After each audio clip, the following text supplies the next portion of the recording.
ಆತ್ಮೀಯ ವಿದ್ಯಾರ್ಥಿಗಳೇ, ಇಂದು ಹೊಸ ವರ್ಷದ ಅಂಗವಾಗಿ ಪೇಪರ್ ಟ್ರೇ ಮಾದರಿಯನ್ನು ರಚಿಸಿ ಅದರ ಮೇಲ್ಮೈ ವಿಸ್ತೀರ್ಣವನ್ನು ಕಂಡುಹಿಡಿಯುವ ಸರಳವಾದ ಒಂದು ಪ್ರಯೋಗವನ್ನು ನಿಮಗೆ ಮಾಡಿ ತೋರಿಸಬೇಕೆಂಬ ಅಭಿಲಾಷೆ ಆಗಿದೆ.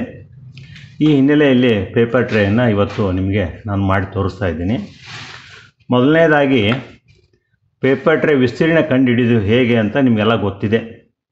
ಈಗಾಗಲೇ ನಿಮ್ಮ ಜಾಮೆಟ್ರಿ ಕ್ಲಾಸ್ಗಳಲ್ಲಿ ಪೇಪರ್ ಟ್ರೇ ಆಗಲಿ, ಒಂದು ಏರಿಯಾದ ವಿಸ್ತೀರ್ಣ ಆಗಲಿ, ಒಂದು A4 ಹಾಳೆಯ ವಿಸ್ತೀರ್ಣ ಆಗಲಿ ಹೇಗೆ ಕಂಡು ಹಿಡಿದು ಅನ್ನೋದನ್ನು ನಿಮ್ಮ ಮೇಸ್ಟ್ರು ನಿಮಗಾಗಲೇ ಹೇಳಿಕೊಟ್ಟಿದ್ದಾರೆ.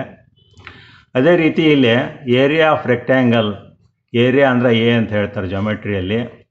ಅದನ್ನು ಹೇಗೆ ಕಂಡು ಹಿಡಿದು ಅಂದರೆ ಏರಿಯಾ ಈಸ್ ಈಕ್ವಲ್ ಟು ಅಂದರೆ ಏರಿಯಾಗೆ ಲೆಂತ್ ಮತ್ತು ವಿಡ್ತ್ L ಇಂಟು ಬಿ ಅಂತ ಹೇಳ್ತಾರೆ. L ಇಂಟು W ಅಂತ ಹೇಳ್ತಾರೆ.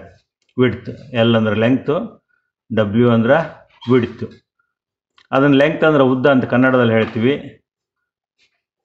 Wಗೆ ವಿಡ್ತ್ ಅಂದರೆ ಅಗಲ ಅಂತ ಹೇಳ್ತೀವಿ.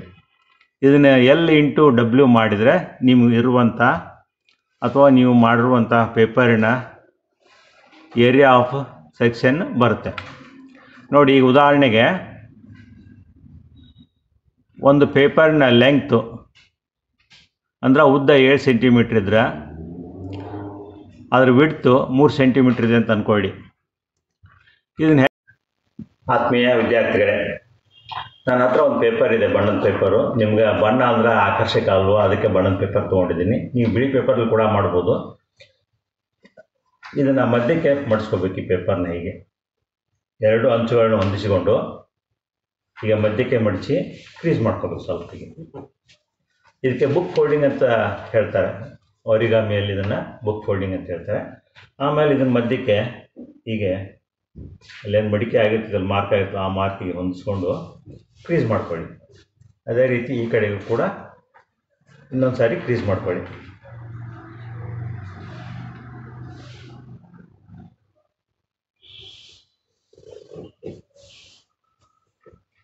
ಈಗ ಆಯ್ತು. ಈಗ ನೋಡಿ, ಮೊದಲಿಗೆ ಪೇಪರ್ ಫೋಲ್ಡಿಂಗ್ ಮಾಡಿದೆ, ಓಪನ್ ಮಾಡಿದೆ, ಆಮೇಲೆ ಬಲಗಡೆಯಿಂದ ಅರ್ಧಕ್ಕೆ ಹೀಗೆ ಮಡಿಸ್ಕೊಂಡೆ, ಎಡಗಡೆಯಿಂದ ಅರ್ಧಕ್ಕೆ ಹೀಗೆ ಮಡಿಸ್ಕೊಂಡೆ.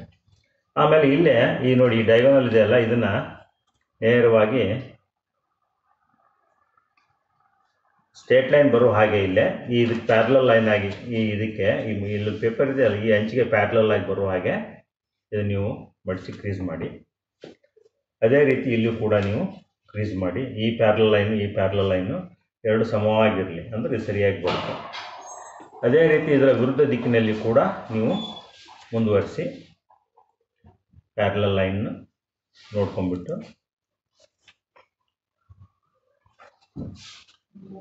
ಈ ಕಡೆಯೂ ಕೂಡ ಪ್ಯಾರಲಲ್ ಲೈನ್ ಅಂದರೆ ಈ ಪ್ಯಾರಲಲ್ ಲೈನು ಈ ಪ್ಯಾರಲಲ್ಲು ಇದು ಸಮಾಂತರವಾಗಿರಲಿ.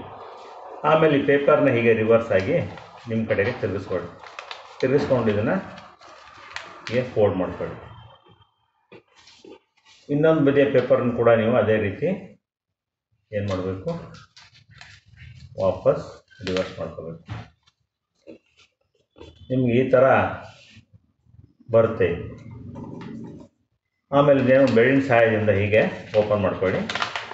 ಓಪನ್ ಮಾಡಿಕೊಂಡು ಇಲ್ಲೇನು ಉದ್ದ ಇದೆಯಲ್ಲ, ಉದ್ದದ ಗುಂಟ ನೀವು ಈಗ ಕ್ರೀಸ್ ಮಾಡ್ಕೊಳ್ಳಿ. ಅದೇ ರೀತಿ ಅಡ್ಡನೂ ಕೂಡ ಹೀಗೆ ಕ್ರೀಸ್ ಮಾಡ್ಕೊಳ್ಳಿ. ಇನ್ನೊಂದು ಸಾರಿ ಈ ಉದ್ದನ ಕ್ರೀಸ್ ಮಾಡ್ಕೊಳ್ಳಿ ಬೆಳ್ಳಿನ ಸಹಾಯದಿಂದ ನೀಟಾಗಿ. ಇದಾದಮೇಲೆ ಇದು ಮೇಲೆ ಕೂಡ ಹೀಗೆ ಕ್ರೀಸ್ ಮಾಡಿ 4 ಅಂಚನ್ನು. ಈ ಅಂಚಿಗೆ ಹೇಗಿದ್ದರೂ ನೀವು ಇಲ್ಲಿ ಮಾರ್ಕ್ ಇರುತ್ತೆ ಮೇಲ್ಗಡೆಗೆ. ಹೀಗೆ ಮಾಡಿದರೆ ನಿಮಗೆ ಒಂದು ಪೇಪರ್ ಟ್ರೇ ಬರುತ್ತೆ. ಇದಕ್ಕೆ ಯಾವುದು ಗಮ್ಮು ಬೇಕಾಗಿಲ್ಲ, ಸ್ಟೇಪ್ಲರು ಬೇಕಾಗಿಲ್ಲ, ಏನೂ ಬೇಕಾಗಿಲ್ಲ. ನೀವು ಎಲ್ಲಿ ಅಂದರೆ ಅಲ್ಲೇ ಇದನ್ನು ಈ ಟ್ರೇನ ಮಾಡ್ಬೋದು. ಈ ಟ್ರೇ ಮಕ್ಕಳಿಗೆ ತುಂಬ ಆಸಕ್ತಿಯನ್ನು ಹುಟ್ಟಿಸುತ್ತೆ. ಈ ಟ್ರೇದ ಕೆಳಗಡೆ ಇದೆ ನೋಡಿ, ಇದನ್ನು ಈ ಏರಿಯಾ ಆಫ್ ಕ್ರಾಸ್ ಸೆಕ್ಷನ್ ಇದೇನಿದೆಯಲ್ಲ, ಇದು L ಇಂಟು ಬಿ. L ಅಂದರೆ ಲೆಂಗ್ತ್, ಉದ್ದ ಆಗುತ್ತೆ. ವಿಡ್ತ್, ಇದು ವಿಡ್ತ್ ಇಲ್ಲಿಂದ ಇಲ್ಲಿವರೆಗೂ, ಇದು W ಅಂತ ಹೇಳ್ತೀವಿ ವಿಡ್ತ್ಗೆ, ಅಥವಾ ಅಗಲ ಅಂತ ಹೇಳ್ತೀವಿ. L ಇಂಟು ಬಿ ಮಾಡಿದರೆ ಇದು 7 ಸೆಂಟಿಮೀಟ್ರ್ ಇದೆ, ಇದು 3 ಸೆಂಟಿಮೀಟ್ರ್ ಇದೆ ಅಂದರೆ 7, ಇದು 3, 21 ಸೆಂಟಿಮೀಟ್ರ್ ಆಗುತ್ತೆ. ಮಕ್ಕಳು ಇದನ್ನು ಅಷ್ಟನ್ನೇ ಇದನ್ನು ಮಾಡಲ್ಲ. ಅವರು ಇದರಲ್ಲಿ ನೀವೇನಾದರೂ ಒಂದು ಮಿಠಾಯಿ ಹಾಕಿಕೊಡಿ, ಮಿಠಾಯಿ ತಿಂತಾರೆ. ಅಥವಾ ಈ ಕಡಲೆಪುರಿ ಹಾಕಿಕೊಡಿ, ಅವಲಕ್ಕಿ ಹಾಕಿಕೊಡಿ. ಇದನ್ನು ತಿಂದ ಮೇಲೆ ಅವ್ರಿಗೇನು ಹೇಳಿ, ಇದನ್ನು ಹೇಳಿ, ಏರಿಯಾ ಆಫ್ ದಿಸ್ ಪೇಪರ್ನ ನೀವು ಕ್ಯಾಲ್ಕುಲೇಟ್ ಮಾಡಿ ಅಂಥೇಳಿ ಅವ್ರು ಸಲೀಸಾಗಿ ಮಾಡ್ತಾರೆ. ನೀವು ಸುಮ್ಮನೆ ಮೊದಲೇ ಕೊಟ್ಟರೆ ಅವರು ಬೋರ್ ಅನ್ನಿಸ್ಬೋದು. ಅವ್ರಿಗೇನಾದರೂ ಇದರಲ್ಲಿ ಸ್ವಲ್ಪ ತಿನ್ನೋದಕ್ಕೆ ಚಾಕ್ಲೇಟು, ಪೆಪರ್ಮೆಂಟು ಈ ಥರದ್ದು ಕೊಟ್ಟು ಅವ್ರಿಗೆ ಈ ಏರಿಯಾ ಆಫ್ ಕ್ರಾಸ್ ಸೆಕ್ಷನ್ ಪೇಪರ್ದು ತಿಳಿಯೋದಕ್ಕೆ ತುಂಬ ಸಲೀಸಾಗುತ್ತೆ. ಆಮೇಲೆ ಈ ಥರ ಇವ್ರು ಮಾಡಿದರೆ ಮಕ್ಕಳು ಅವರು ನೋಡುವಂಥ ಕೆಲವು ಆಬ್ಜೆಕ್ಟು, ಅವ್ರು ಬಳಸುವಂಥ ಟೇಬಲ್ಲು ಏನು ಸೈಜ್ ಇದೆ ಅಂತ ಹೇಳ್ತಾರೆ, ನಿಖರವಾಗಿ ಹೇಳ್ತಾರೆ. ಅವರು 2x3 ಇದೆ, 4x3 ಇದೆ. ಆಮೇಲೆ ಅವರು ಬಳಸುವಂಥ ಸ್ಟೂಲು ಅಥವಾ ಸೋಫಾ ಸೆಟ್ ಇರ್ಬೋದು, ಕಿಟಕಿ ಫ್ರೇಮ್ಗಳಿರ್ಬೋದು, ಬಾಗಿಲು ಡೋರ್ ಇರ್ಬೋದು. ಈ ಥರದ್ದು ಎಲ್ಲ ಆಬ್ಜೆಕ್ಟನ್ನು ಅವರು ನಿಖರವಾಗಿ ಹೇಳ್ತಾರೆ. ಈ ಥರ ಪ್ರಾಕ್ಟೀಸ್ ಮಾಡಿದ್ರೆ ಮಾತ್ರ ಅವ್ರಿಗೆ ಬರುತ್ತೆ. ಕಣ್ಣಿದೆಯಲ್ಲ, ಅದು ನಿಖರವಾಗಿ ಹೇಳುತ್ತೆ. ಆದರೆ ಯಾವುದೋ ಒಂದು ಬಾಗಿಲು ಎತ್ತರ, ಮರದ ಎತ್ತರ, ಬಸ್ಸಿನ ಎತ್ತರ, ಬ್ರಿಡ್ಜ್ ಹೈಟು, ಇದನ್ನು ಎಲ್ಲ ಅವ್ರ ಮಕ್ಕಳು ತುಂಬ ಸಲೀಸಾಗಿ ಆಟೋಮೆಟಿಕ್ಕಾಗಿ ಹೇಳೋದಕ್ಕೆ ಒಂದು ಜ್ಞಾನ ಉತ್ಪತ್ತಿ ಆಗುತ್ತೆ. ಈ ಥರದ ಕೌಶಲ್ಯವನ್ನು ಅವ್ರು ಮಾಡಿದ್ರೆ ಮಾತ್ರ ಈ ಥರದ ಜ್ಞಾನ ವೃದ್ಧಿ ಆಗುತ್ತೆ ಅಂತ ಹೇಳೋದಕ್ಕೆ ನಾನು ಬಯಸ್ತಾ ಇದ್ದೀನಿ. ಆಮೇಲೆ ಈಗ ಸ್ವಲ್ಪ ಇನ್ನೂ ಜಾಸ್ತಿ ಮಕ್ಕಳಿದ್ರೆ ಇದರಲ್ಲಿ ನೀವೇನು ಮೆಟೀರಿಯಲ್ ಹಾಕಿ ಕೊಟ್ಟಿರ್ತಾರಲ್ಲ ಅವ್ರಿಗೆ, ಈ ಟೇಬಲ್ಸು ಬರೀ ಇದು ಮೇಲ್ಮೈ ವಿಸ್ತೀರ್ಣ ಆಯಿತು. ಈ ಕಡೆಗೆ ಇದೆಯಲ್ಲ, ಇದ್ರ ವಾಲ್ಯೂಮ್ ಕೂಡ ಅವರು ಕಂಡುಹಿಡಿಬೋದು. ವಾಲ್ಯೂಮ್ ಅಂದರೆ ಏನಿದೆ, ಲೆಂತ್, ಉದ್ದ, ಅಗಲ ಮತ್ತು ಎತ್ತರ, ಹೈಟು. ಇದರಲ್ಲಿ ನೀವು ಈ ಕಡಲೆಪುರಿ ಅದು ಹಾಕಿಕೊಟ್ಟು ತಿಂದ ಮೇಲೆ ಈ ದೊಡ್ಡ ಮಕ್ಕಳು, 6ನೇ ಕ್ಲಾಸು 7ನೇ ಕ್ಲಾಸಿನ ಮಕ್ಕಳಿಗೆ ವಾಲ್ಯೂಮ್ ಆಫ್ ದಿ ಟ್ರೇ ಕೂಡ ಅವರು ಕಂಡುಹಿಡಿಯೋದಕ್ಕೆ ಇದನ್ನು ನೀವು ಬಳಸ್ಕೋಬೋದಾಗಿದೆ. ಇದು ನಿಮಗೆ ಖುಷಿ ತರ್ಬೋದು.